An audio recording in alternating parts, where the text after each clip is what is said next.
¿Es usted agente de la seguridad cubana? No.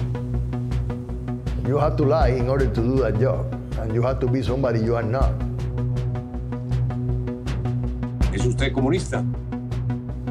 No. Fernando, pasas a ser oficial de casa. I believe that for every Cuban that is present with such a mission, it would be an honor to accomplish it. To do whatever is necessary for the revolution. That was my answer, my response. I knew for sure any action that they asked me to do, I would do it. You have to use fake identities to war inside the United States. Well, that's part of the training. In order to be successful, it has to be done quietly and in silence. It's not an easy task, I can say. It's a disturbing case to know that we and our institutions are being spied upon, are being reported upon, and the information being transmitted back to the Director of Intelligence over in Cuba. And we're not going to stand for it. This spy ring was tasked by the Cuban government to strike at the very heart of our national security system and our very democratic process. These charges against these individuals allege actions for the Republic of Cuba against the government of the United States. We knew that we were technically breaking that law, but it is the history. It's not a game to protect Cuba. That's our main mission.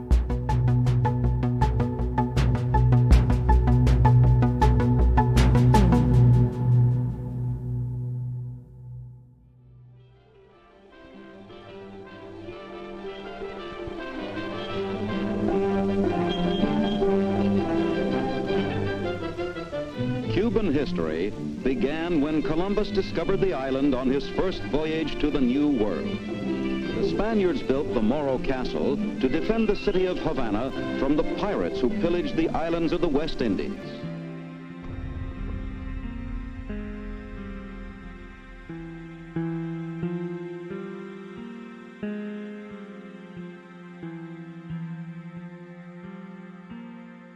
The tropical island of Cuba is only 90 miles from the United States, so near that the affairs of the two countries have always been closely related. Even though we have a Cuban government here since 1902 all the way to 1959, the people who really took the shot here were the American government. Nothing happened in the political life in Cuba and in the economic life in Cuba that was not heavily influenced by the government and the interest of the United States. Everything belonged to the American businesses. The rice company, the electric company, everything. The sugar company. Cuba's beautiful beaches and pleasant climate are among the attractions that bring tourists from other lands, many of them from the United States. At night, the city takes on a new complexion. Amid a blaze of lights, the cabarets come to life. Any excuse is reason enough for a celebration. You ask yourself, oh, so why was a revolution needed then? Havana was like Las Vegas. It had a lot of casinos, nightclubs, prostitution, and it was all controlled by the American mafia. Vacationers that came down from the U.S. weren't looking for a suntan. They were looking for a high time. It was attracting a different type of people that wanted prostitution, people that wanted gambling. Corruption was great. U.S. ownership was vast.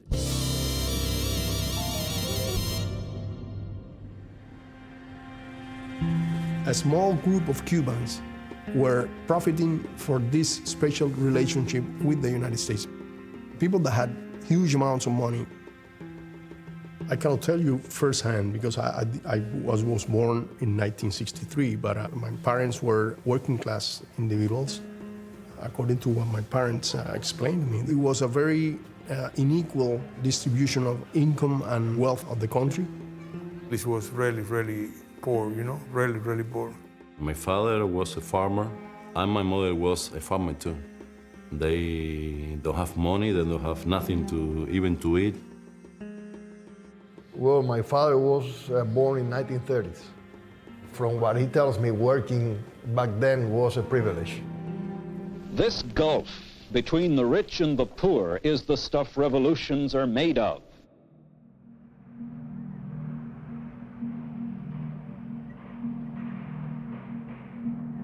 After 1953, when Fidel attacked the Moncada garrison, there was that feeling, according to what my parents explained to me. There was that feeling in the population that something of importance had happened.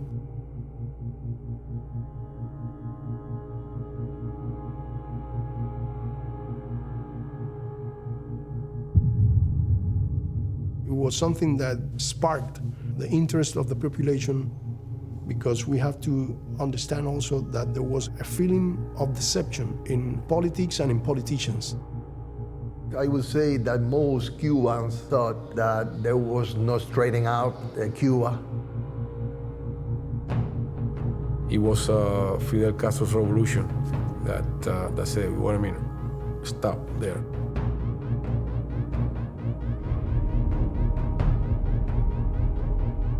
This revolution of Castro's was the first in Cuban history to base its policies and its power on the peasant. They flocked to his support. Fidel, he called the people to fight, and everything changed. And all of a sudden, that skeptical people who didn't care about politics became politicized through the revolution.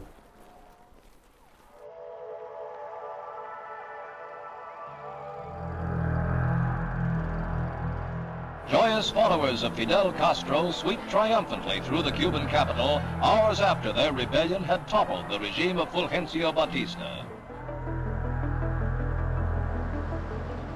Those who stayed were the ones who supported Cuban national sovereignty and who were the lower classes who were not the beneficiaries of the society that was controlled by the United States of America previously.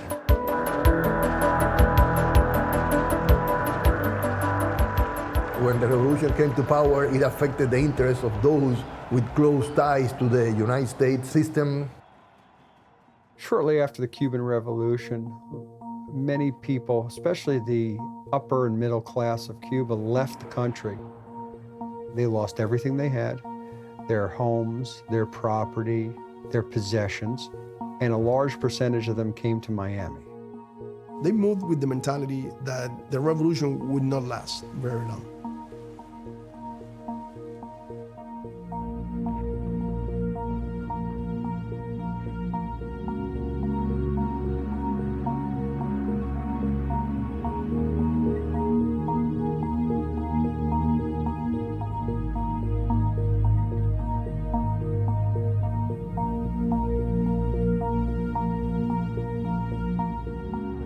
Many people said the Americans are not going to allow this revolution to happen.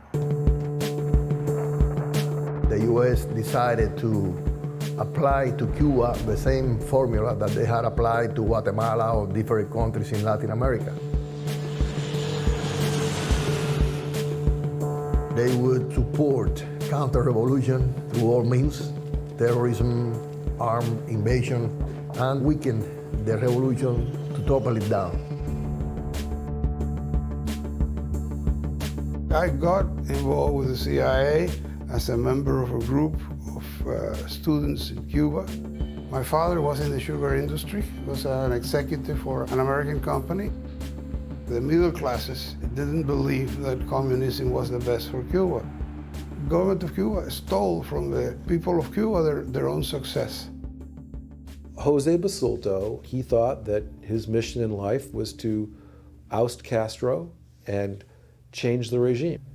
I would have fought a war against them 1, 2, 3 times if necessary, had that produced the results we were looking for.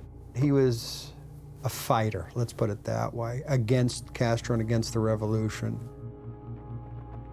We were invited to come to the U.S. with the CIA to receive training. We were trained on multiple things, like intelligence, propaganda, psychological warfare, guns, explosives.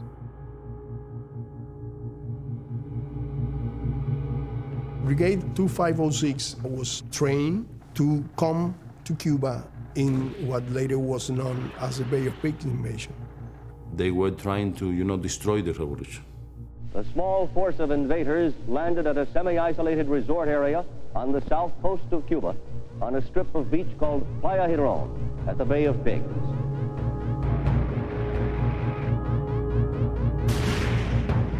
At that moment, they were thinking that the revolution don't have support from the population. That was a mistake. They were defeated so fast. They didn't last more than 72 hours. Our plan failed. We simply lost.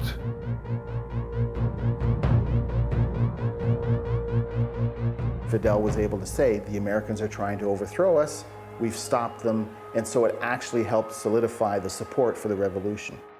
The Bay of Pigs invasion was a tragic experience both for the anti-Castro Cubans and the United States.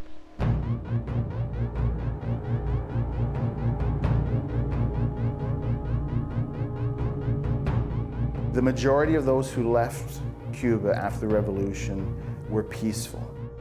There was a small percentage who had lost their businesses, their homes, and their influence in Cuba that turned violently against the revolution. This is Al Dempsey in Miami, just 5 minutes away from Miami Beach's lush multi-million-dollar hotels. Men are training to fight Fidel Castro's armies in Cuba. These men are bankers, lawyers, former professional men. There are even a couple of bakers in the group.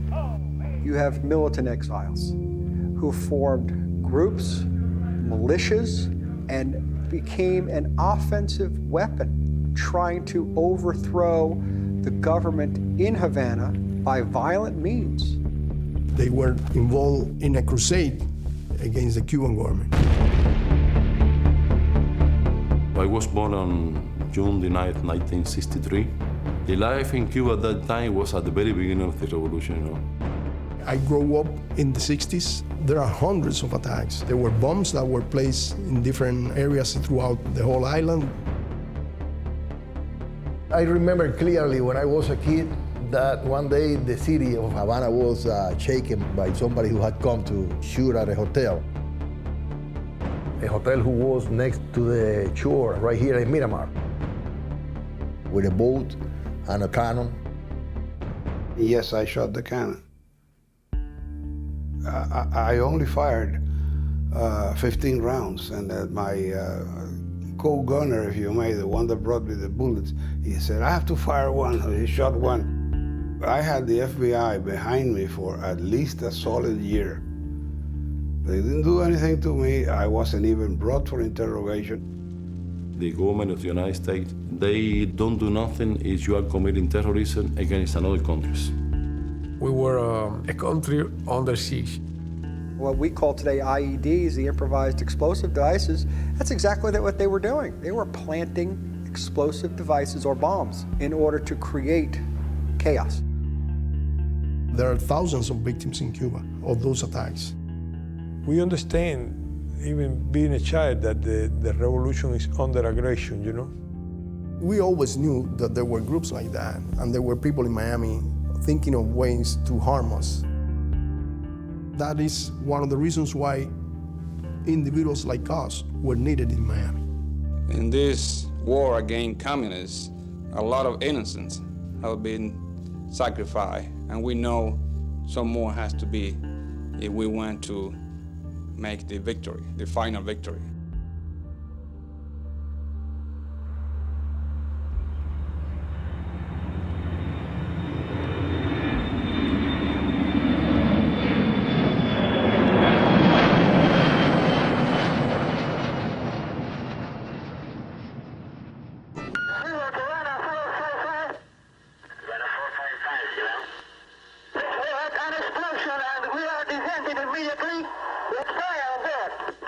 A Cuban passenger jet en route from Barbados to Havana crashed into the sea following an onboard explosion. 73 persons, 57 of them Cuban, were killed. Cuban exile leader Orlando Bosch and several other persons have been arrested in Venezuela in connection with that crash.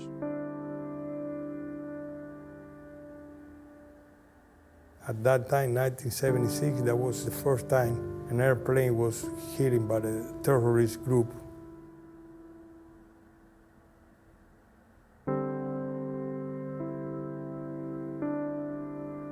When you see the people that were in that plane, young people, it was a horrendous crime.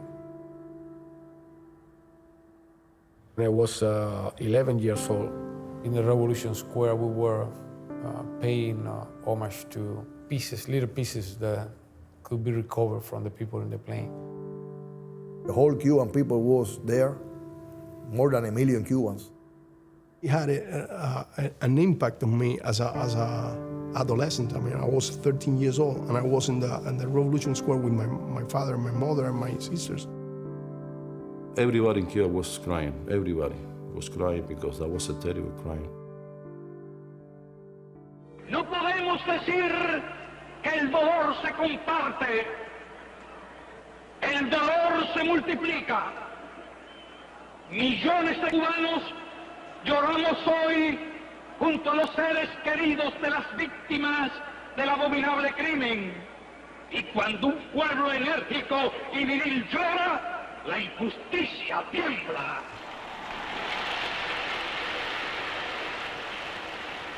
Intimidar al pueblo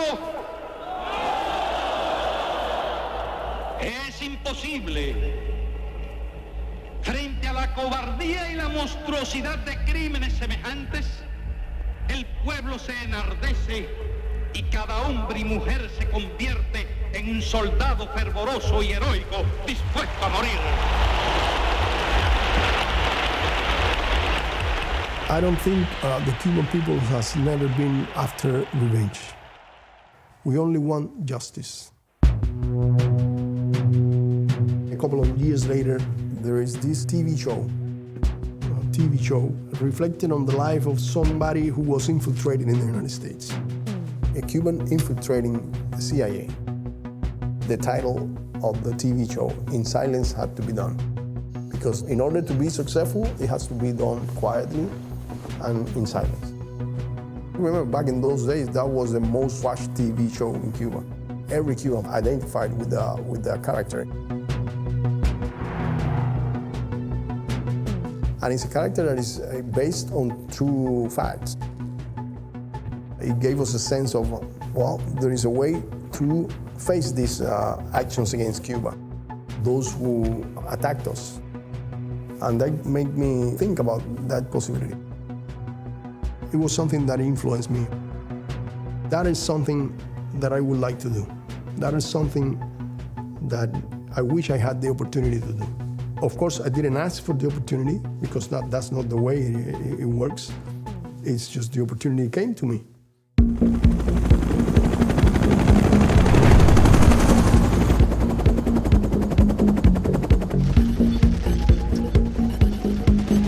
I graduated from college in 1987.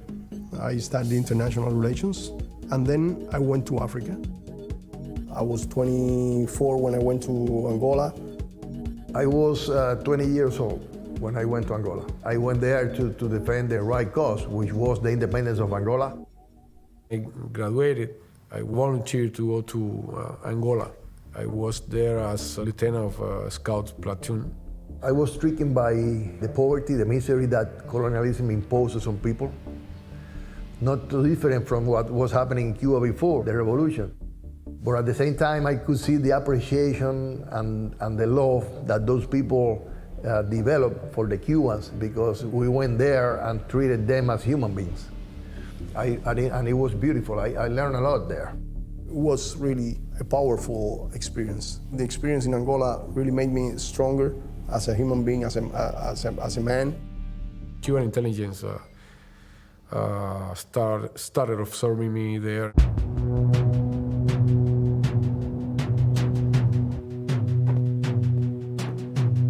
I returned back to Cuba.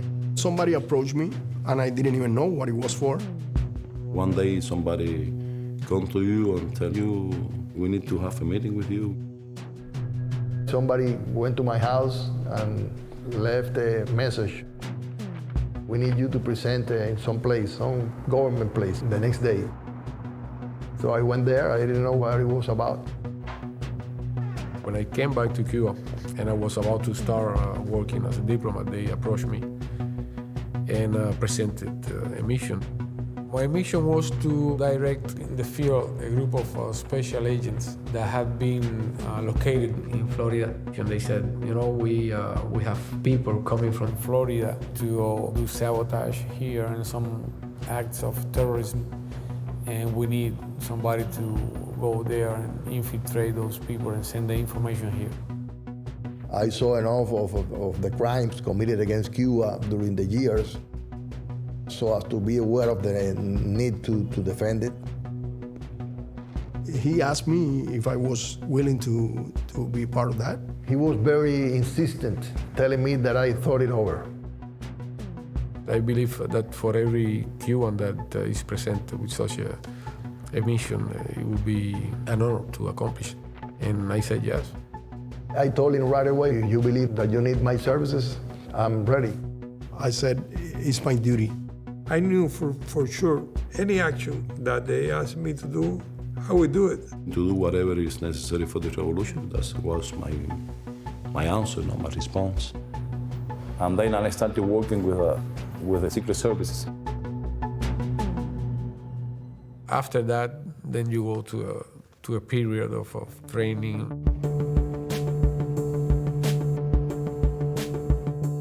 Basically, we have to take classes of work-related issues like cryptography, psychology. You have to deal with many people. You have to deal with yourself too. Using different identities, another kind of personalities. We took all kind of martial arts. Things that prepare to be a secret agent. This was a military operation from day one. We were running this operation without a single weapon. The training, in my case, it took a couple of years. Of course, we got to do it without people knowing. It takes separation from your family.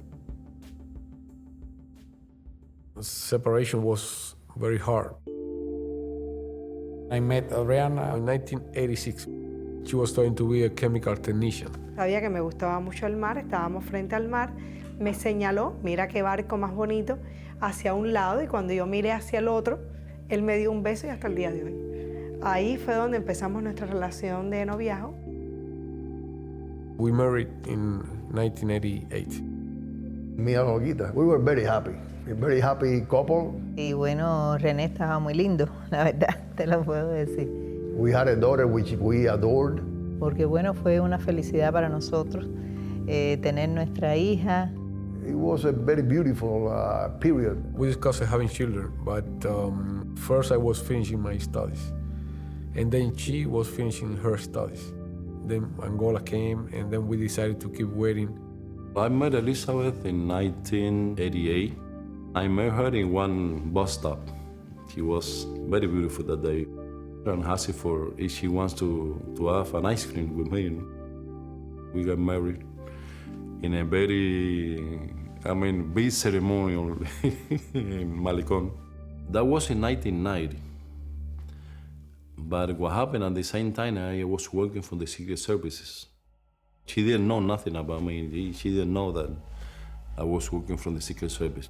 I never told anybody in my family what I was doing. For me, it was very tough. I was working supposedly for the Foreign Affairs office. Every day when you wake up in the morning, your wife asks you, where are you going? What are you going to do today?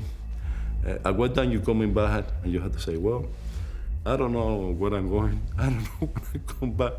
I don't know at what time I can come back because that's the way it is. If you say anything, you jeopardize your mission.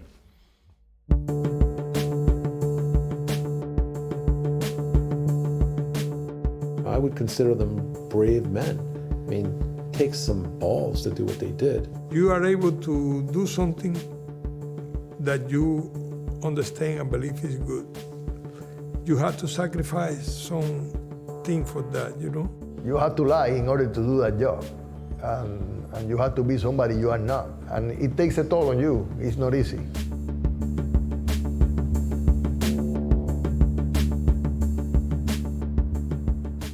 You have to detach from your previous lives, from your previous ideas, so that people will see an involution of your thought. Little by little, you start speaking differently. You are not as politicized as you would be before. You are more critical of things. I'm a very outspoken guy. So becoming something different and living through life for me is not easy. It's tough. So you little by little you have to be changing in front of the people.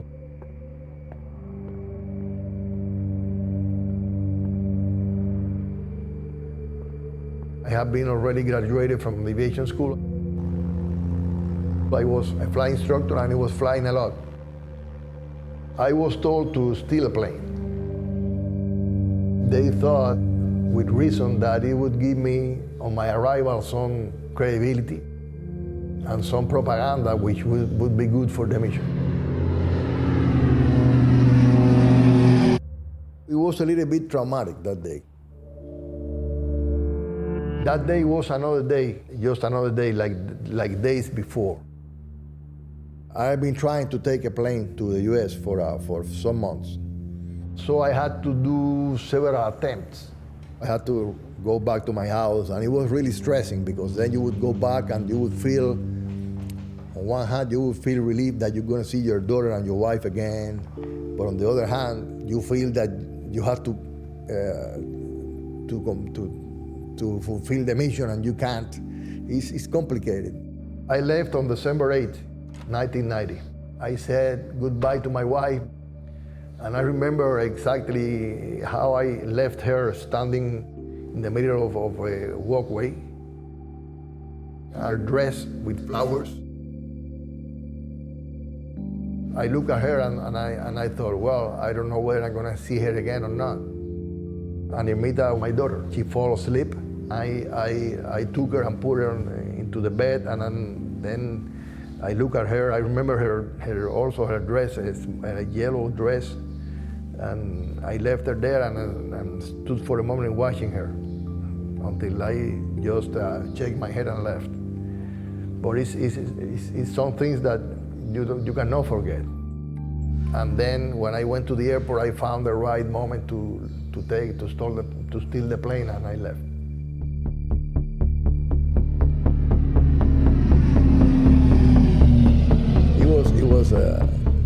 It was really hard.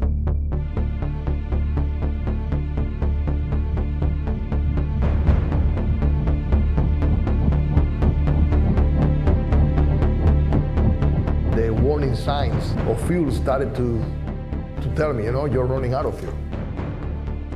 It was very, very tense at that moment.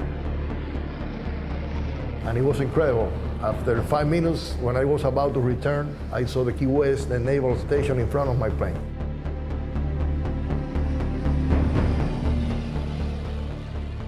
So I landed there with the little fuel I had left, and that was it. There came one little truck, which said with a sign, "Follow me."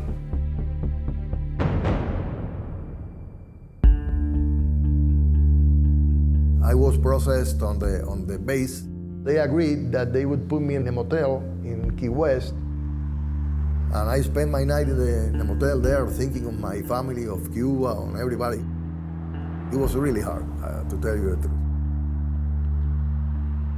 Remember that at one point I took off my identity card from Cuba, where I had the pictures of my wife and my daughter. And I looked at them. And I started to cry. I was thinking of what would be happening in Cuba. At the end, I fell asleep because I was so tired that I couldn't remain waking, but it was very rough for me. El 8 de diciembre de 1990 me sorprendió la noticia de que René se había ido del país.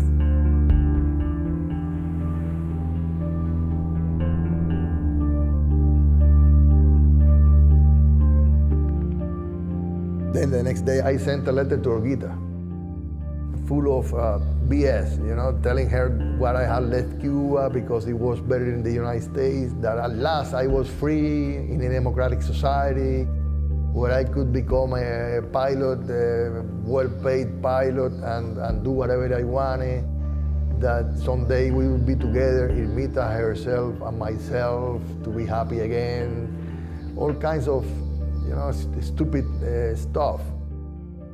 Y yo sin entender nada, yo decía que no era posible, que ese no era René, que ese no era el René que yo había conocido, que ese no era René. Supposedly I was a very happy deserter. I waited for a reply. Tanto, con el dolor de mi alma, me senté, escribí una carta diciéndole todo lo que yo sentía. And went to my room to read the letter. So I opened up and started reading the letter. And it killed me. She said me all kinds of things, that I wasn't a good father, that I could keep the United States for me. Y ya yo no tenía nada que ver con René, que bueno que René se fue y que de verdad era un traidor, ¿no? She basically broke with me.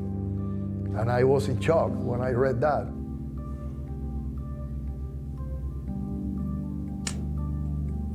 When you read it, it hurts. You look at it now and it's a very logical response. But even though I knew it was logical, I mean, I cried a lot when I read that letter. A eso lo siguieron días muy difíciles para mí. It was a lonely time. But on the other side, you know it's your duty to do it. To do my job as a Cuban agent.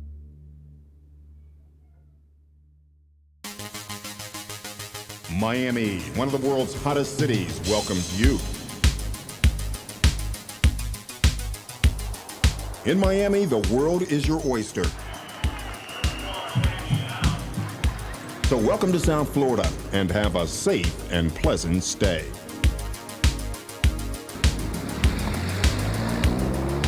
I would be listening to Miami radio stations. They would do a radio program from the Havana in a restaurant.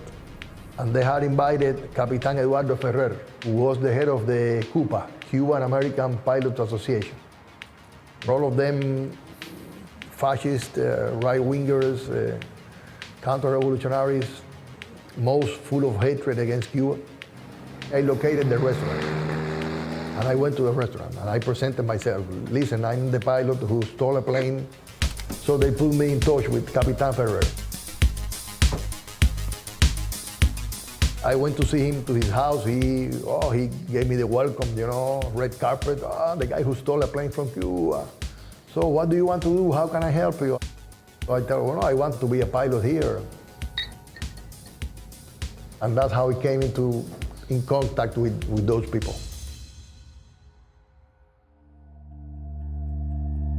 Pasé muchísimo trabajo, como lo pasó todo el pueblo, pero en este caso yo solita. Como no tenía la ayuda de mi esposo, yo era una gente joven, y realmente yo trataba todo el tiempo de proteger a Irmita. Primero le dije que su papá se fue a estudiar. Y bueno, ¿y por qué no me lo dijo? ¿Por qué no se despidió de mí? Niños, al fin, ella jugaba mucho con el primo más contemporáneo, que es mi sobrino. Y Irmita vino llorando. ¿Y qué te pasa? ¿Qué te pasó con Michelle? Dice, ya yo no quiero más a mi primo. Bueno, ¿por qué? Dice, porque mi primo dice que mi papá es un gusano. Entonces, en mi familia, mentar a René era mentar al hombre que me había abandonado con una niña y se había llevado un avión y se había convertido en un contrarrevolucionario. Little by little, they will be infiltrating those groups in order to get information about the plans of these organizations and sending information to Cuba. You have to use fake identities to work inside the United States.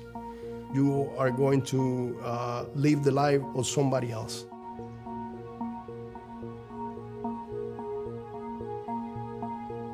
You have to become a person that you are not. To know by heart a biography of somebody else. They used dead for the most part, dead individuals using their passports had scoured sort of the obituaries. It's about my age. Let's falsify his identification papers, just like what you see in the TV. And you have to know everything about that person. The day he was born, who his parents were, the schools he was attending, the name of the teachers, the name of your classmates. And then you have to start living that life. It's not an easy task, I can say. In my case, I was Manuel Viramontes, which was a Puerto Rican. I was Puerto Rican, so I have to learn Puerto Rico, everything. I was using the name Luis Medina. I was a Puerto Rican, and I know all the biography of Luis Medina. Well, my legend was, I was Ruben Campa, an individual that had been born in the United States of Mexican origins. I was carrying identification papers that were not mine. False identity. You have Social Security card, you had a driver license. The first time that you go in the U.S. with a fake ID is hard. The first time is terrible. They asked me for my passport, but Puerto Ricans, you could travel just with your driver license and your birth certificate. So I didn't have a passport.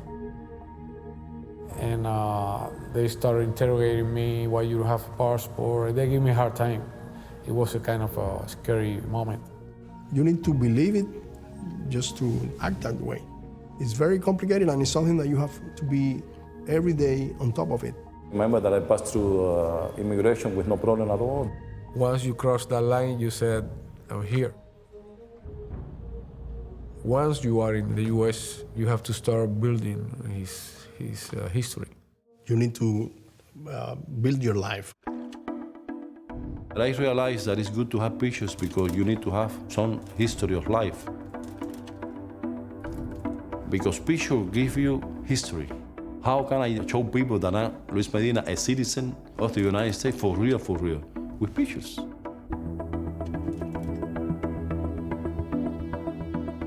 I am Luis Medina the whole time I'm inside the United States. He's exactly like me, but different than me. You can see the pictures. You have to portray Puerto Rican, and the way they dress up, you know, the Puerto Rican use big chains. And I received this one from another officer. This helped me a lot in my job. Helped me a lot because it helped me to be Luis Medina and to fulfill many missions in my job. And I feel like it's a lucky charm. The Cubans were very good at their tradecraft. I mean, they were very good at spying. There is a group of people that are infiltrated in the groups. And my task, my goal, my mission was to handle those individuals. Cuban spies were trying to get into anti-Castro organizations here in South Florida. Who was doing what? Reporting back to their government. But in my case, once I started dealing with those groups, I was given a lot of liberty to make assessments and to decide who to approach, who not to approach. I didn't know them as spies. I knew them as participants in Brothers to the Rescue. I was together with the president of Cuba, Capitan Eduardo Ferrer. He was consulting me on how to launch a unmanned airplane to Cuba with explosives. We were talking about the feasibility of doing it. And all of a sudden, Basulto called on the phone. And Basulto told this guy that they were creating Brothers to the Rescue the next day on Miami Airport. And the guy told him, oh, you know who's with me here? He's Rene Gonzalez, the guy who stole a plane from Cuba. And Basulto, of course, he was excited at the prospect of meeting me. So he told him, oh, invite him there. I want to meet him, whatever. The next day I went to Miami Airport. I had already met a couple of guys in Miami, and they greeted me. And one of them introduced me to Basulto. Rene Gonzalez. He told me how he got there before everybody else. I don't know. Well, these people from Cuba, I'm telling you, they're good. Brothers to the Rescue in the early 1990s was formed as a result of the influx of Cuban rafters into the United States. The Coast Guard couldn't find them all. People were dying, people were drowning. We were going to start flying airplanes to locate the refugees at sea. Since the beginning, I was involved in most operations of brother to rescue. They had a bunch of Cessna airplanes. They had volunteer pilots, volunteer spotters. They would radio the location of the rafters to the Coast Guard, who at the time would pick them up and bring them into the United States safely.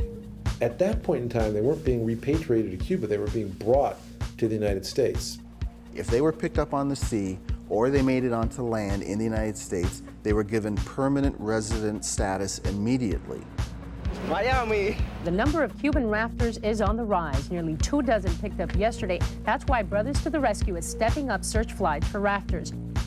I realized that doing sometimes good things have more impact than doing bad things. Right away, he started to receive funds. People in Miami gave their money, and all of a sudden, he became a personality in Miami. To refugees, they are heroes in the sky, the Cuban exile group Brothers to the Rescue. When he was doing just that in the Florida Strait, international waters, rescuing the rafters, Cuba just kept watching. It was intelligence gathering. That's all Rene really did. He was good at it, too. You have to set a way to communicate with them. It was the beeper time. One of them would send me a beeper with a code saying, I need to talk to you. You have to get out of your house, look for a safe public phone. First, you don't go straight to the payphone.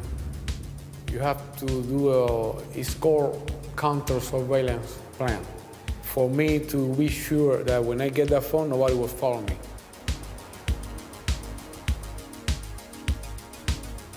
So I call a beeper from the public phone and put a number. They would beep you and you would go to a place. I go to that place and he goes to that place. It's something that is prearranged. I gave him a whole report of the 6 months since I have been in the United States. About Brother to the Rescue, what they were doing, my involvement with Basuto, with Cuba, of course the plot of the airplane full of explosives. And from there on, we started to communicate regularly. And then I have to go right back and send an urgent communication to Cuba.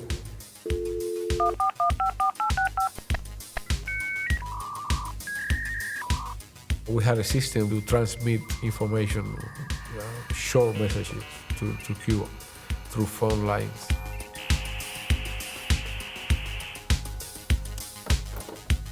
You pass on the information and you're not responsible with what is done with the information. You just pass it on to Cuba. Truly, it was a very sophisticated operation that was being run not just to provide protection, as they would assert. They were trying to get into U.S. Army facilities. Ramon, for a time, lived in Tampa, Florida, near MacDill Air Force Base. And he had, we called it the Box of War. Time Life magazine company sold these little, they're like recipe cards, but they had pictures of the planes on them.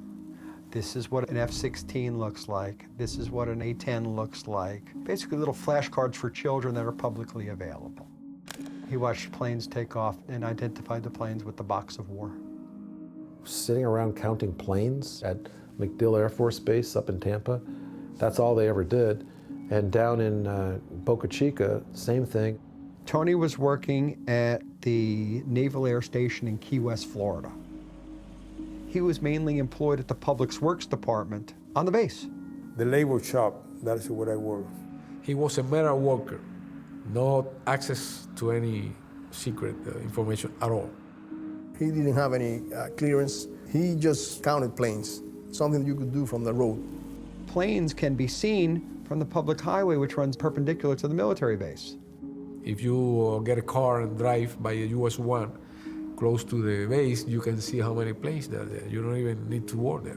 You can go, it's a sign there, you can take a picture there and record it. I'm convinced that one of the goals of this conspiracy was to exploit, to better understand how our military would work, our assets, our capabilities, trying to count planes, see what planes were at what Air Force bases. The question is why Cuba needed them. For us, it was very important to see what was happening in Boca Chica because Boca Chica is very close to Cuba. The naval base closer to Cuba. When the U.S. invaded Panama, in that Key West station that used to be 12 planes, days before there were 60, 70. When the U.S. went to Haiti, the forces in that Key West station multiplied as well. So Cuba wanted to have an early eye checking. If one day, instead of 12 planes, there are 60, something's going on in the area. We were afraid for an invasion coming from Boca Chica. They would snoop around, what are you doing? Where are your buildings? What are you doing here? And they snooped around this one building that was going to be used to hold classified information. They making a renovation of that building. The building 1125, that was the number, A1125. Tony was working on that building as a laborer. And I hear somebody say, oh, this building is something for top secret, So I put that in one of my reports. Oh, I work in the building that somebody said that. The Cuban Directorate of Intelligence said, tell us more about that stuff. And I never answered. I don't know what they said that. And the law in the U.S. says very clearly that in order for you to be guilty of espionage, you have to have gathered or transmitted information that is closely held, that is secret. And that thing was open. Even a guy come with a machine of Coca-Cola. It was not like, oh, this is closed, this is something, And that's not espionage, because it's not secret. Who might have access, in fact, more access than the janitor, who comes in sort of unpretentious, without notice, and is able to move around freely inside a base where classified information is? All spies aren't James Bond. You need those others that are available and can get the job done. We never tried to get any classified document, any top secret. I didn't know what does a top secret mean. Really, I didn't know. It was illegal, it was in violation of our laws, but was it meant to harm our national security? No, I don't think so. Is Cuba even a threat to the United States? What are they going to do to us? Cuba don't want any conflict. If somebody said that Cuba want a conflict with the United States, it's a crazy person. It's not, I think all the Cubans really were ever worried about was, would they ever be invaded by the United States? It's all defensive, it's not offensive. The news from ITN. The red flag came down over the Kremlin tonight as President Gorbachev resigned and brought to an end 7 decades of communist rule in the Soviet Union. The Soviet Union had disappeared. Cuba went into a very severe economic crisis. What we call the special period began. 100% of the oil that was coming from the Soviet Union stopped, so we have zero energy. The situation was terrible. The embargo places incredible economic limitations on the Cuban population. It's as harmful as any war. It kills innocent civilians. Buena parte del periodo especial la pasé sola con mi hija. Y entonces, bueno, parece que es que yo estaba tan flaca y yo había pasado tanto trabajo. A mí se me había caído hasta la casa, hasta la escalera de la casa. Había ido a parar a un albergue. People were desperate to get out of there, so there was an uptick in the number of people taking rafts and small boats to get out of Cuba. Rafters have, since 1991, depended on being spotted by Brothers to the Rescue. We had to admit that thousands of people were found. They would fill the plane with journalists from abroad, and they would go and look for rafters.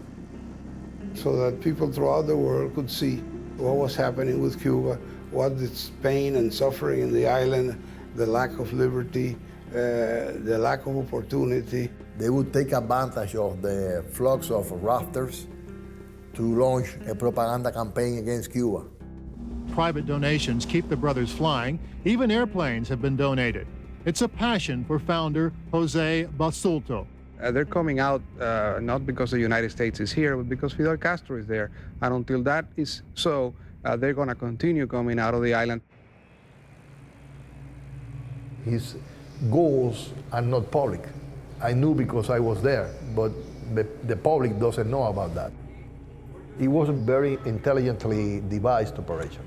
It was a psyop operation based on the knowledge he had acquired from the CIA. Basulto never stopped first thinking of terrorism. He was a terrorist by training. To call me terrorist, it's hilarious. They try to portray me as something that I am not. Not that I wouldn't, under the circumstances, had taken arms in certain circumstances against them, because I saw it as the only way. We had an agent infiltrated and brought to the rescue because we knew that they were doing way more of that. Basulto consulted with me to land here in Cuba with explosive. I'm talking about 1992, and I went to see him. He had a map of the Cuban electric grid. He wanted to see with me whether he would be able to land the plane next to one of those grid towers to put an explosive and blow him up. Ideas are ideas, but plans is a different story. Every time some of these guys do something to me, I wish I would be hitting him in the head with a bat. But that doesn't mean that I'm going to do it. Rene's role was to infiltrate Brothers to the Rescue, then report back to Gerardo so that that information could be relayed to Cuba so that they could, be ready to deal with incursions by Brothers to the Rescue. Fortunately, I didn't kill anybody. Not once. No, there's one person that can be claimed that he lost his life on account of what I did. Other people cannot say the same thing. By the way, who trained us to kill, who trained us to do all those things that nonviolence regrets when they happen, were the United States. We are the results of U.S. foreign policy.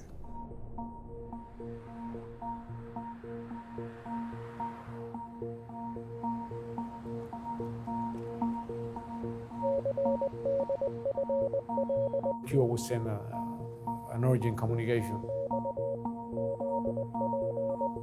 You could listen to the shortwave transmissions and receive the information from Cuba. Then after you have the information, you get it in the computer. You had a disk that has a special secret program, and that turned into a message. We received the instruction from Cuba.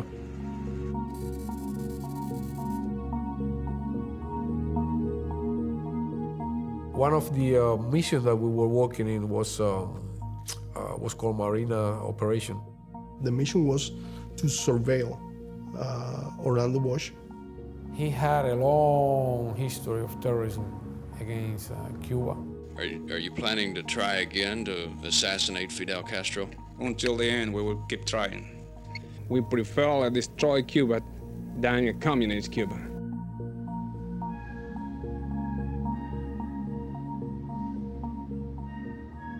As some authorities in the U.S. called him once, the worst terrorist in the Western Hemisphere. He kept planning terrorist attacks against Cuba all the time. Nobody stopped him. Cuba had information that he was planning to introduce some weapons in Cuba. We wanted to keep a close eye on him. To be aware of what his movements were, who visited him, what he was involved in. Basically, that included filming him. We never used anything that was sophisticated, that was something like spyware. We used commercial stuff. Camera, regular camera, video camera that anybody has. He was meeting with individuals to organize actions against Cuba. I had him very close. I remember being in a supermarket parking lot, and I remember thinking to myself, you could not imagine somebody that doesn't know who this guy is, could not imagine how criminal his mind is and how dangerous he is. It's out of conscience, out of heart, that you can do a job like this.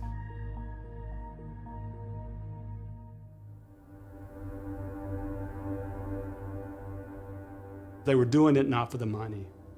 I mean, these were ideologues. They were doing it for what they thought were political and sort of reasons associated with their government. As a matter of fact, out of ethics, Cuba had never paid an agent just to be an agent. The reason is simple, right?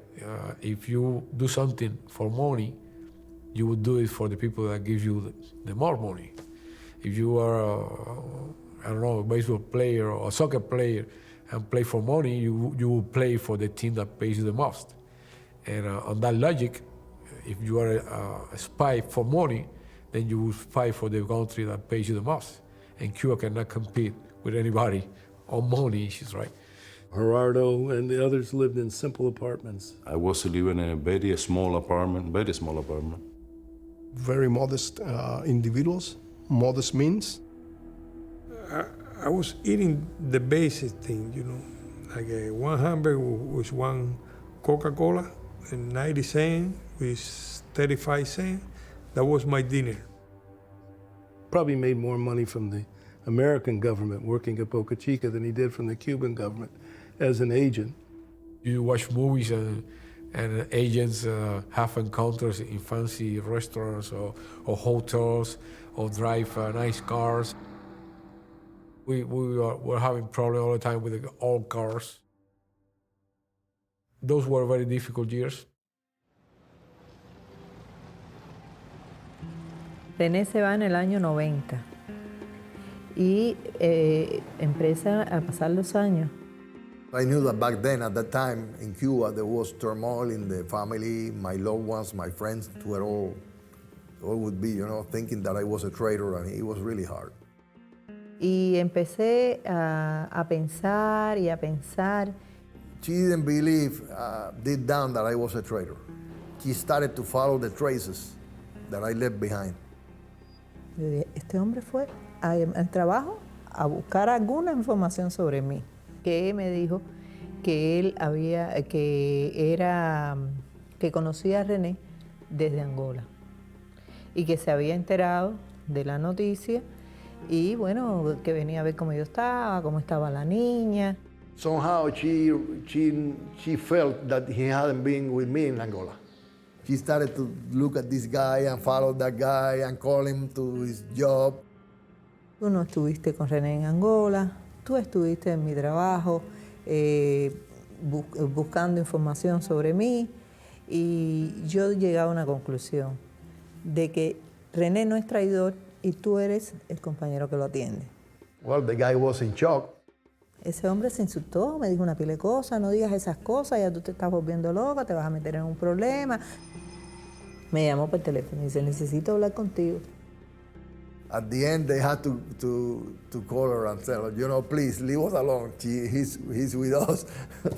Volví a respirar y dije, bueno, es el René que siempre conocí. I knew that at some point she would join me in the U.S. if I had to stay.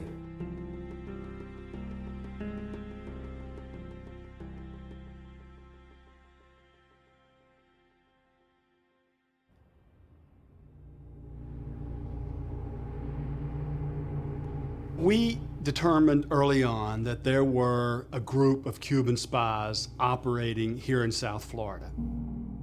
But you have to understand, initially, the FBI treated this as sort of a separate intelligence operation.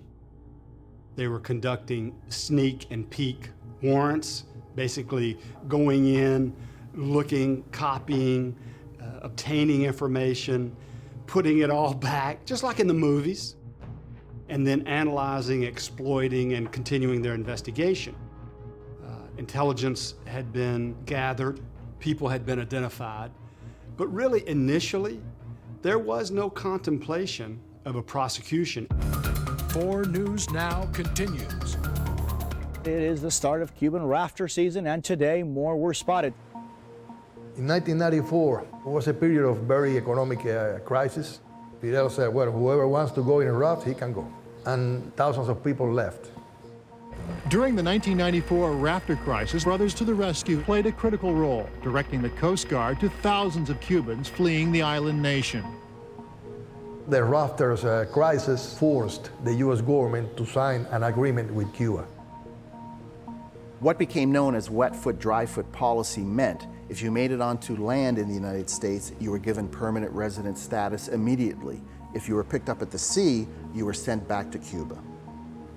Now, this change in policy creates big problems for the Brothers to the Rescue. They spot the rafters, they call the Coast Guard. Who is he going to save if the rafters are going to be sent back? There was no reason for Brothers to Rescue to fly. The public mission of Brothers to the Rescue comes to an end. Then that policy changed. Their mission changed. We put together the idea of a plan on how to structure a movement inside of Cuba using nonviolent means. They began to poke the bear, as they say. Well, Brothers to the Rescue plane flew right into Cuban airspace and over Havana. This is an act of civil disobedience. We realize what we're doing, and all we're doing is signaling out to the people of Cuba that civil disobedience is possible. Plane roared at rooftop level through downtown, banking towards Havana Harbor. They threw leaflets trying to encourage the people to overthrow the government. We had a slogan, compañeros no hermanos, which means comrades no, we're brothers. We flew by the Faro del Morro, this structure that has the lighthouse in Morro, and it went next to it. That really upset the government too. It was a provocation to the Cuban government. The Cuban government responded, saying any ship from abroad that forcibly invades our sovereign water will be sunk and any aircraft down. You do enter the airspace or territorial waters or territory of another country, you are subject to the law enforcement agencies of that country. We were willing to take the risks to bring about a change in the island by using nonviolence. Remember, this is the same terrorist that fired cannon against a hotel in Cuba. It never would have been tolerated by our government if Cuba sent a light plane over Washington, D.C., it would have been pulverized.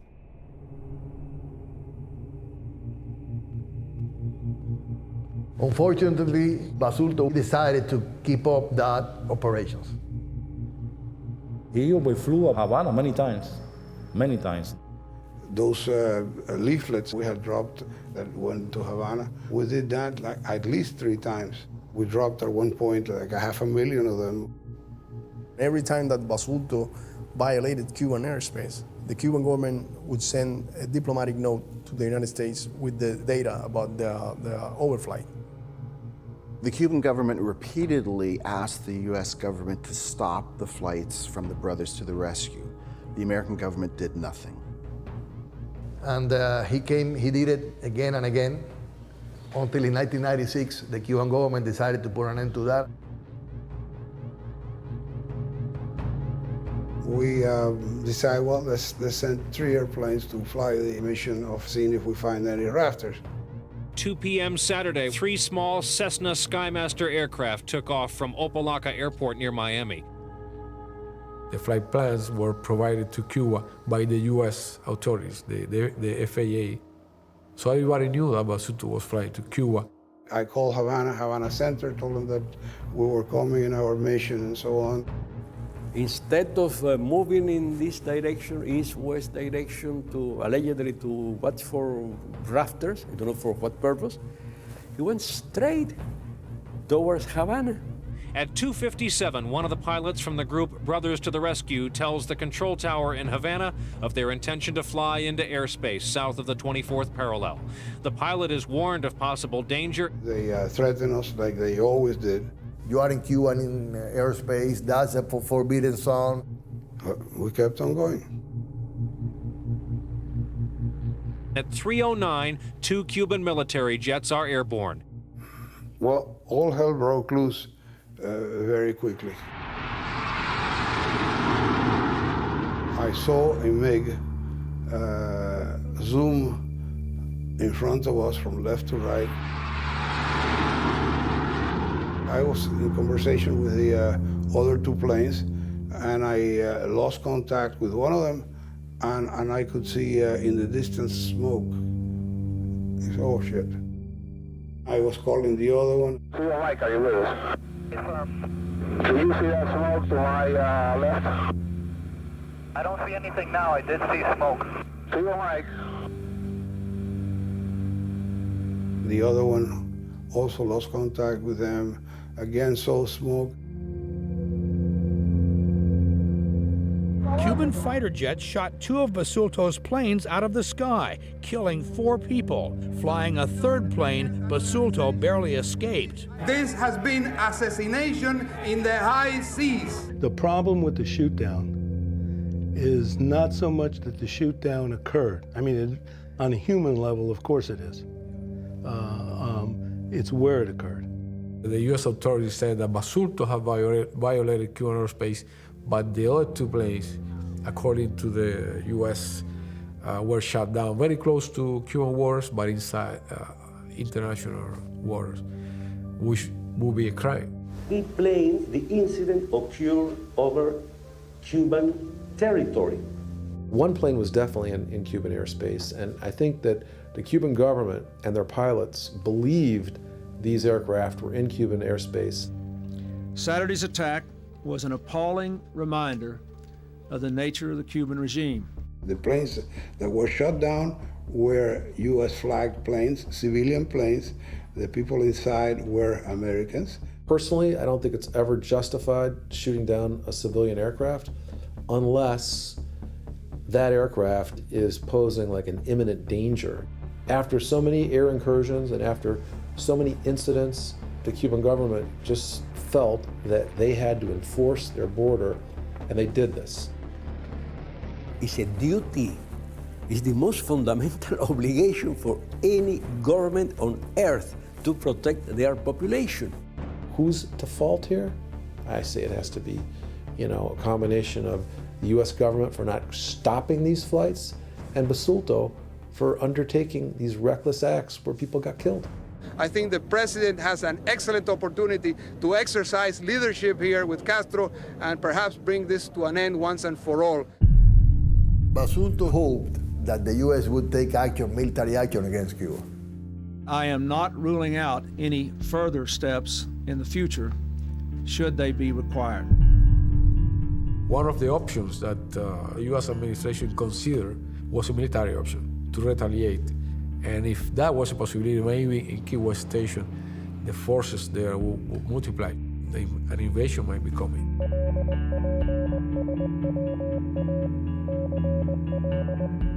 If you see movement that is not the normal movement, so you report that. Just to say, no, today the United States is not invading Cuba, is important for Cuba. Our top story, that confrontation with Cuba over the downing of those 2 light planes this weekend. Planes carrying members of the Cuban exile group called Brothers to the Rescue. In Miami today, a moment of silence for the 4 missing pilots from Brothers to the Rescue. They are the newest heroes in the exile community. When the shoot-down occurred, that's really when FBI walks into our office, the U.S. Attorney's Office in Miami, and says there is a potential criminal case of the most serious magnitude. We stepped in and said, hey, we've got to stop this. They needed to have a scapegoat. Somebody had to answer for this.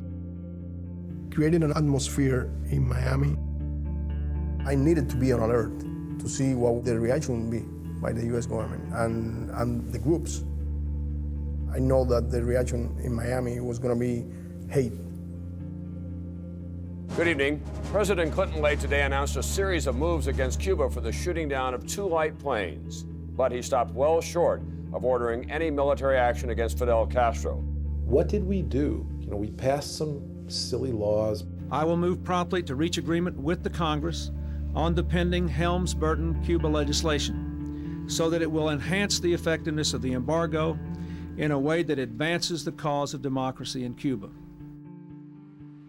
The Helms-Burton Act tightened the noose against the Cuban government, plunging the country into an even deeper economic crisis. The Cuban government turned to tourism for their economic salvation. The tourist industry will be a very important way to bring some money, to buy oil in different countries, food, building new hotel. That was to bring more tourists to Cuba.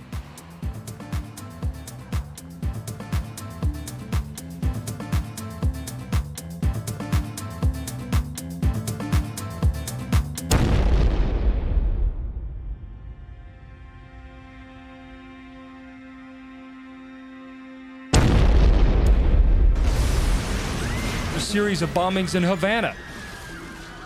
Havana's luxury hotels, a vital source of foreign currency, have been hit by a spate of bombings. The latest one claiming the life of an Italian tourist. They were able to tie that explosive device to the exile community in Miami. There were bombs that were placed in different areas throughout the whole island.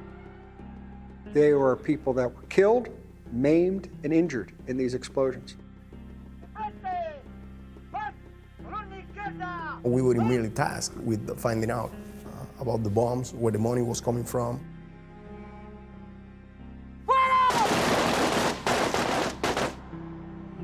35-year-old Jesus Hoyas is military commander of Alpha 66. He's led 3 raids on Cuba's beach resorts, targeting the $1.5 billion a year tourism industry that is now Cuba's economic lifeline. What are you trying to do? Trying to get tourism to stop going in Cuba, trying to spend money, going there economy-wise, trying to stop that so we can liberate Cuba. This is aimed at the tourist business. Do you think that's important, that's good, that's a good target? When a country like Cuba has been suffering so much for many years, I don't think the tourists should go there to cooperate to the Castro government. People will say, no, I don't go to Cuba because it's not safe, Use all your ability to stop any kind of plot to set up a bomb. I'm talking about terrorists for real. It's not a game. They can kill your people. They can kill your wife to protect Cuba. That's our main mission. Groups were coming in and setting off bombs in hotels and restaurants. You can be damn sure that our country is going to be, sending spies to figure out who's doing this, who's funding it, who's behind this stuff. Every single day of my life, I was reaffirmed in the need that Cuba had to have individuals doing what we were doing. Everything these agents were doing, the FBI knew about. There was a lot of the reports which were being transmitted back to Cuba, which were all being intercepted. The investigation had been going on for years. There was a lot of surveillance. There were some signs. Somebody who saw something here, somebody who believed that his apartment was broke into there, spaced in time, maybe, so much as to not raising an alarm. I was suspicious of the apartment in front of mine because there was a person that used to live there and suddenly he moved and the apartment continued to be empty, which is weird in that part of Miami Beach where I used to live. And something told me there might be surveillance there. Breaker, breaker, all units subject to back in view at the bus stop, standing at it. I was supposed to wait for my contact, and I was supposed to stay in this bus stop. But when I watch inside, I see the one window move like this, I say, well, somebody's watching me from that place. You detect some signs, but you couldn't tell for sure, and you couldn't abort a mission just for some minor signs. I moved out of that position, so I moved to another position. 59 is solo, passing the CP, getting ready to enter the Wendy's location. Okay, all units, subject is moving towards the Wendy's. I went inside the bathroom of that place. We exchanged the materials, we exchanged the suitcases, we fled. There was information sent back to Cuba by the Cuban spies regarding the activities of the anti-Castro organizations based in Florida. Technically speaking, it was a mission that should have been performed by the U.S. authorities. The U.S. law enforcement agencies were the ones that were supposed to disarm violent people, not to permit terrorist plots in that territory, but they didn't. It's not something that our government should have ever, turned a blind eye to. Cuba had this information about bombs, wanted to be placed even in U.S. planes. They decided to call for a secret meeting with the FBI. In July 1998, some FBI officers were secretly sent to Havana and had a meeting with the Cuba Secretary of State. And Cuba presented a lot of information to the FBI about those terrorist organizations, who they are, hoping that they finally would act against those people. They did nothing. That was in the summer of 1998. I was traveling, I was tired, and I rented this hotel. It was very cheap.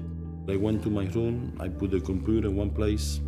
I came back to my car, and when I came back, I didn't see my computer. Somebody stole my computer. I was afraid, it was the FBI. So I sent that information to Cuba, and Cuba sent me back the instruction to go to Miami, close down all my apartment, and go to Cuba. I came back to Miami.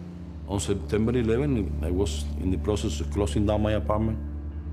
The following day, I was leaving the United States.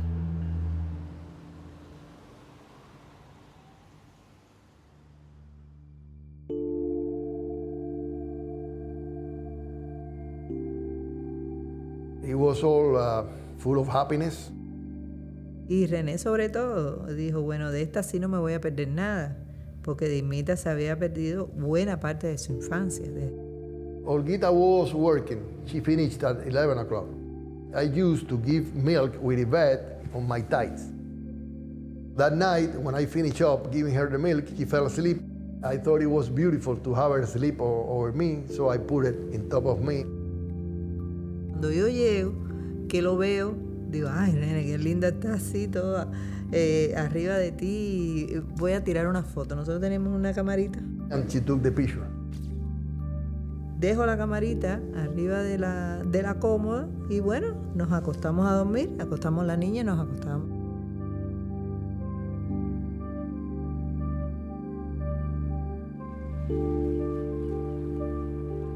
The time now 6:04. Reporting live from downtown Miami. I got a beautiful sunrise just around the corner here. One of those days you just want to curl up with a good book.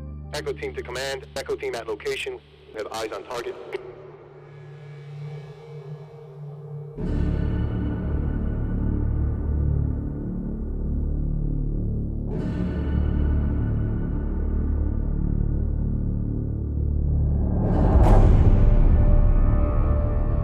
Siento mucha bulla, va, gente dando gritos. They threw me on the floor. Ya le tenían puestas las esposas y lo estaban ayudando a incorporar. It was really brutal. Cuando me ven a mí, me agarran por una mano y me lanzan contra la pared.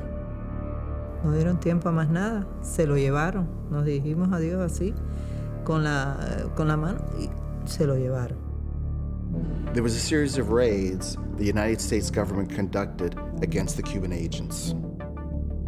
Suddenly it was a boom. They busted the door. They say, hey, freeze, FBI. And they were already on top of me. And a lot of guns, pointing on me. They arrested me, they put me in the handcuff.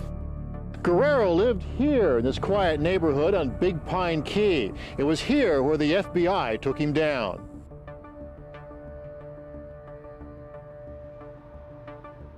They took me to the FBI office. In the FBI headquarters, I saw Gerardo, I saw René. And they started to interrogate me. They played good cop, bad cop strategy. Some people come and say, you just cooperate with us. Your best chance now is to switch sides. Basically, they wanted me to accept that I was a Cuban agent, that I was infiltrating the U.S. And then the other cop comes and said, you're gonna rot it in the U.S. prison. They opened up my wallet, they took my driver's license, and said, are you Ruben Camba? Yes, I am. And I told her, well, my name is Luis Medina. I was born in Houston, Texas. I was raised in Puerto Rico. He said, too many dead ends. That story is not true. I said, well, that's a story. We cannot even arrange for you to go free now. You can have another identity. We putting you in a big house, we bringing your song. I believe that if you start thinking of that, maybe you can fall. I don't know. I didn't try. I just giving you the opportunity to tell me the truth, to see if you really want to collaborate with us. And I said, well, okay, I'm gonna give you the truth. So, well, my name is Luis Medina. I was born in Houston, Texas, and grew up in Puerto Rico. And then my name started to feel like... And they got very upset when we didn't do it. Then the interview ended right there. So he put me in a car and took me to the Federal Detention Center. When we're getting into the Federal Detention Center, there is a sliding door. They know that's a very vulnerable moment for an individual because, I mean, you know when you're going in there, but you don't know when you're going out.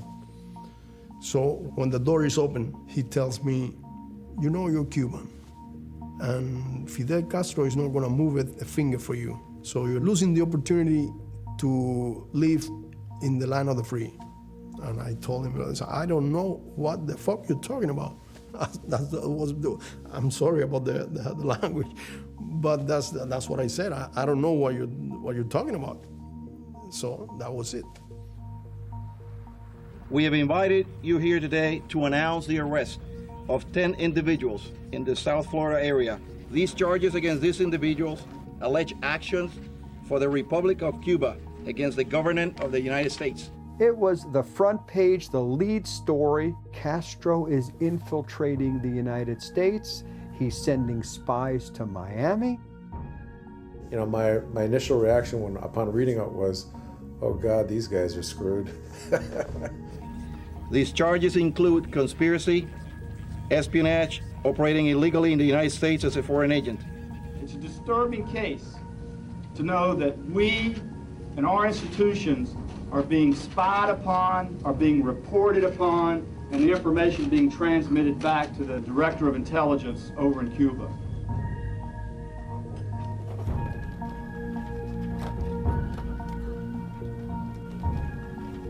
You say you're guilty, that's it.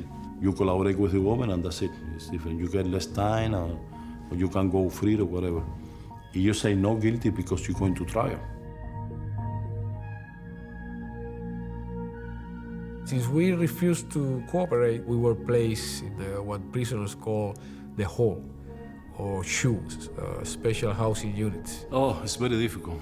If you don't have a strong mind, you get lost.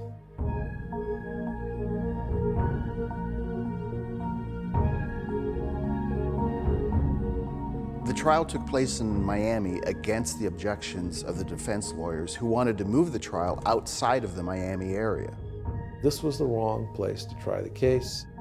We had a virulent exile community who wanted to just put all of these guys away for the rest of their life. Forget the allegations, forget the fact that they're presumed innocent. We always suppose that Castro will have agents in the groups here trying to neutralize our activities. Luis, how are you, sir? Good. I can't, I'm no comment. I can't comment on the case. Thank you. Cuban spies connotes you're spying.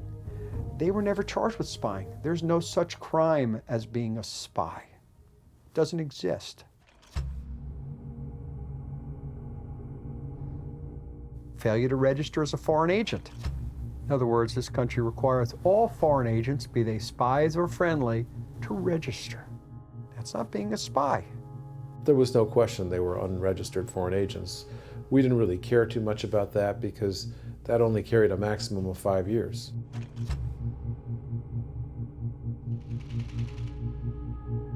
Conspiracy to commit espionage, It is a rare charge. They were charged with not stealing military secrets.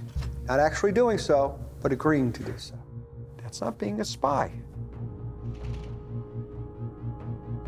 Conspiracy to commit murder has nothing to do with spying. They were never charged with being spies. It's no such crime. The main count, which was the essence of this case, was conspiracy to commit murder because of the shootdown. The shootdown, February 1996. Clear and compelling evidence that a foreign government had conspired to murder one or more of our own. The only one that was ever charged with anything to do with the shootdown was Gerardo. There was not a plan to shoot down the place. Government's evidence was Gerardo's reports, and they used these reports to show that Gerardo had ordered Rene not to fly with the brothers to the rescue. The government argued that that had to make Gerardo 100% aware that they were going to shoot the planes down. My argument to that was, where does it say that? Conspiracy is basically just an agreement to commit an illegal act. Nobody knew what exactly they were going to do. There was nothing written that they were going to shoot these planes down. There was no, smoking gun against my client. It was an extremely circumstantial case. This happened because people were reckless and people did things that were illegal, and the U.S. government turned a blind eye to it. The trial really took a change when they started to call some of the brothers to the rescue members.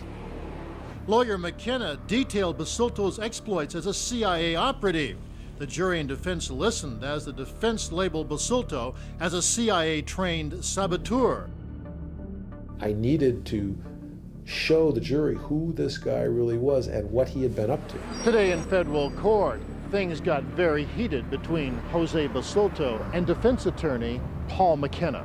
They grilled me as if I was the spy, as if I was the one provoking that whole thing. After 2 hours of questioning, he said to me, "Sir, are you doing the work of the intelligence service of Cuba?"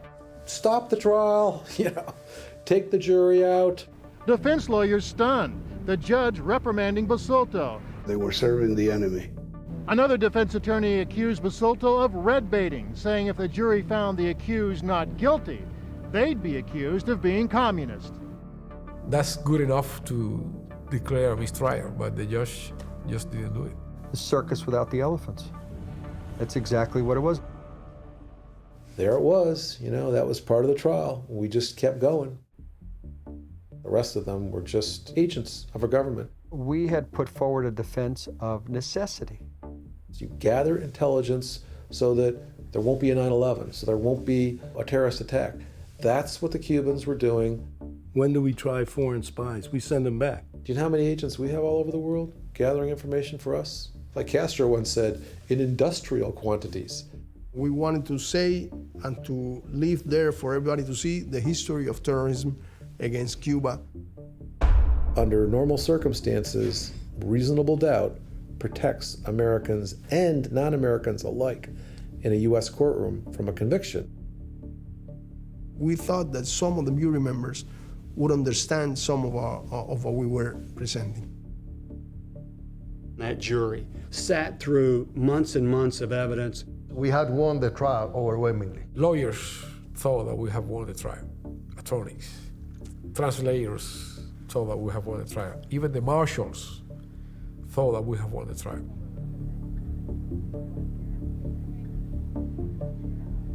This afternoon, the jury returned guilty verdicts as to all counts, as to all defendants. The jury found them guilty of all 26 counts, including conspiracy to commit espionage, conspiracy to commit murder. I think the jury got it wrong. This shut down an entire cell that had tentacles throughout South Florida. And so it was, without doubt in my mind, a successful prosecution. We knew that to be acquitted in a courtroom in Miami would be almost impossible. I hope sincerely that today's verdict provides some sense of justice. It's probably the only case in the U.S. history where somebody is found guilty of conspiracy to commit espionage without one single piece of secret information anywhere. I'm shaking my head, and Rene Gonzalez looks at me and says, Paul, what did you expect? This is Miami. And I was like, yeah, he's right. This is Miami. We were found guilty of every single count, and we were given the maximum sentence. Fernando and Rene Gonzalez, they got 19 and 15 years.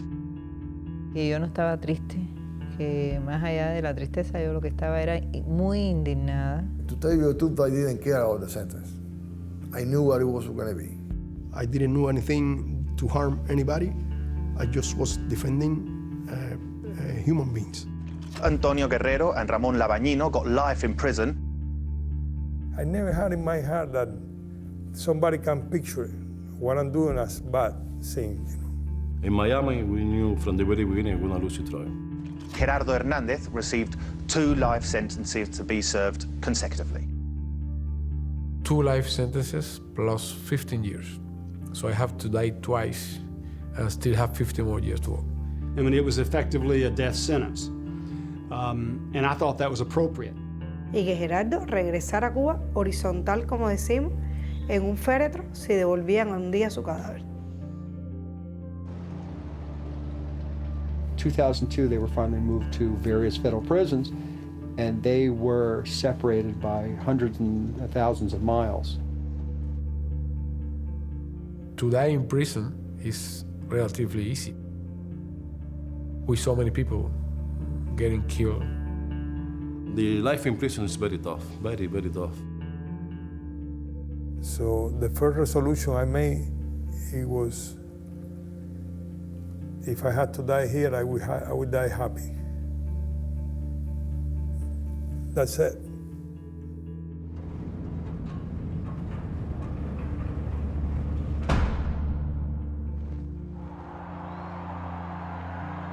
From the very beginning, we knew that the government of Cuba would never abandon us, never. Solo les digo una cosa, volverán.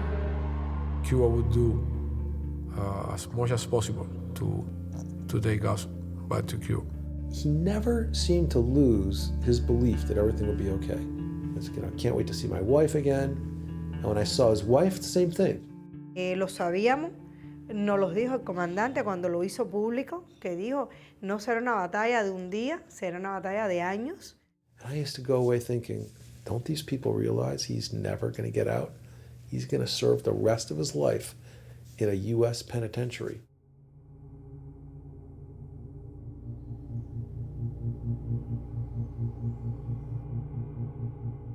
As soon as the trial finished, we started already receiving mail from different parts of the world. The plight of the Cuban Five was becoming more and more known internationally through the efforts of international Cuban solidarity groups, the efforts of the Cuban government. There was pressure put on the American government to either retry the 5 or release them outright. How could we convince the Court of Appeals to undo this thing? And then, a miracle of miracles, we did. The case was argued for the U.S. Court of Appeals in 2004. In 2005, they issued a 90-plus page opinion agreeing with the defense position, saying that the venue was improper, that the 5 could not have gotten a fair trial in Miami, and the events surrounding the trial formed a perfect storm. And they overturned the convictions. And everybody was very happy at that time. I got to tell you, though, that when that Court of Appeals reversed the verdict, I had kind of a renewed faith in the entire federal system of laws. I was like, what an amazing country. Y Gerardo me dice, bueno, mi reina, ¿estás contenta? ¿Estás feliz? Y le dije, sí, Gera, ahora sí ya ganamos, ahora sí es lo que queríamos. Me dice con mucha serenidad y me dice, ten cuidado. Dice, ¿ya ves la luz al final del túnel? Digo, sí, ahora sí se ve la luz al final del túnel. Dice, bueno, mi reina, ten mucho cuidado, no sea la luz del tren que está virando. We were really excited, waiting for the new trial, and things started to get cold, you know, like nothing was happening. When the en banc court reversed it, I kind of like all washed out of me. And I was back to, well, I guess, you know, it's not the way I thought it was. Nosotros, eso fue el momento que para mí cerró todas las puertas legales.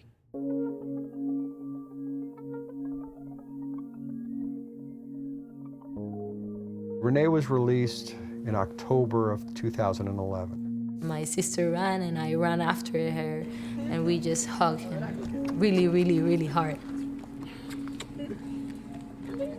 One of the 5 is finally back in Cuba after 13 years in jail. His name is Rene Gonzalez, and he is embraced by the Cuban people as a national hero. And a second member of the Cuban 5 spy ring was released today from a U.S. prison. 50-year-old Fernando Gonzalez. I saw my family, my wife, my mother, my sisters, and the families of my 4 brothers. They were all there. They were also there. It was a day of joy also for me to go there to the airport and receive him and give him a hug. And at the same time, both Fernando and myself, we had the same feeling of still being a little bit in prison. Cuando regresó Fernando, faltaban los 3 que tenían cadena perpetua. I always hoped that the 5 of us would come together. He never felt quite free. On one side, you have to keep your hope. One day I'm gonna be in Cuba with my family, because that's the only way to keep your spirits up. But on the other side, you have to be realistic too. You might spend here the rest of your life, but then you said, I'm not here for stealing or killing anybody or for selling drugs. I'm here for a cause, for defending my people. So if I have to die here, that's the way it is.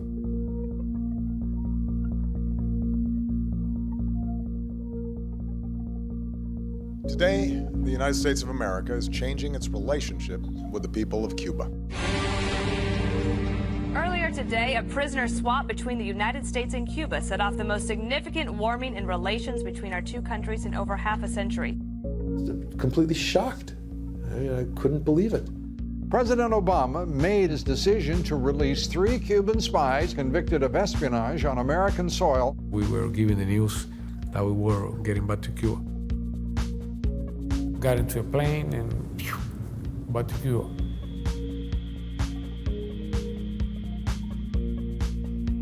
The first one getting down was Antonio,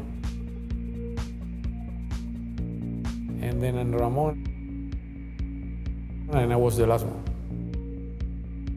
It was a very emotional moment. We felt that we were the happiest men on the world, you know, at that time. The 3 together, you know, it's no word for that.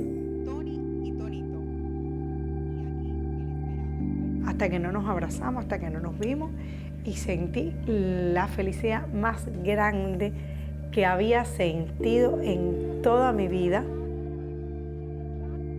Well, it was amazing. Gerardo, who was in jail for 2 life sentences, came back to the announcement that his wife was giving birth to his first child.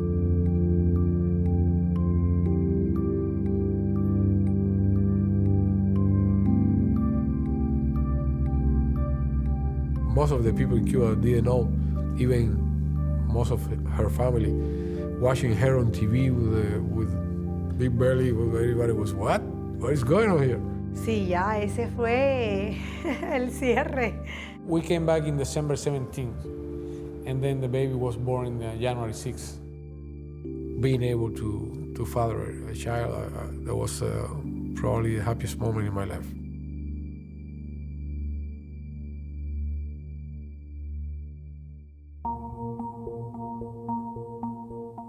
Very emotional moment. It's a moment the people of Cuba are expressing through that medal how they feel about you. Are they heroes? No, the answer clearly is no from my perspective. I think they should still be in the United States serving their their time. We are not 5 individuals that are exceptional in Cuba. We know that millions of Cubans would have done the same thing that we did. My conscience is clear, it's clean. If I had to do it, I'd do it again. I would do it again exactly the way I did it, but much, much better. Any action that they ask me to do, I would do it. I would try to do it the best I can do it. It takes a toll on you. It's not easy. But on the other side, you know, it's your duty to do it. If my country asked me to do that, I assume it's because it would be needed, and I would do it again.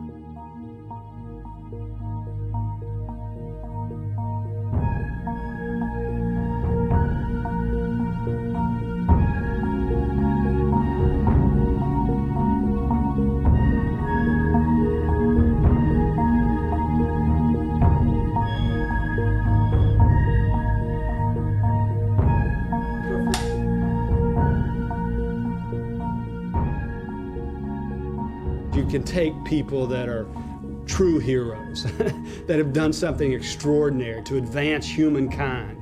That's not who these 5 individuals were.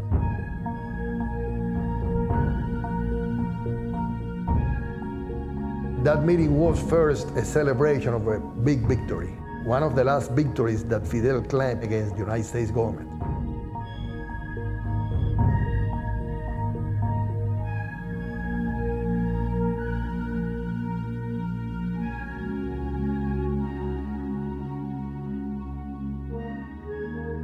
I haven't lost a night of sleep on account of any of the things that I have done throughout my involvement since the beginning to this day with Cuba.